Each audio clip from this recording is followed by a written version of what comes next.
ఏంటి రోజుకు 10,000?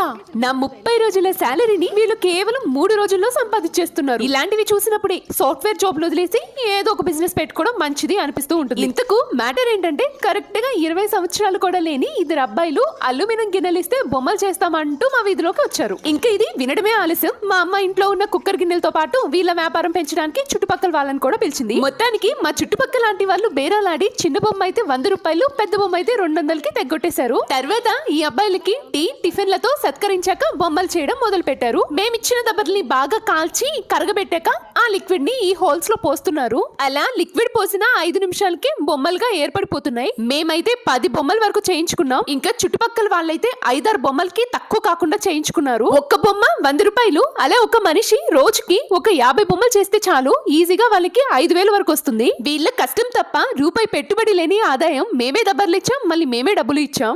ఇప్పుడు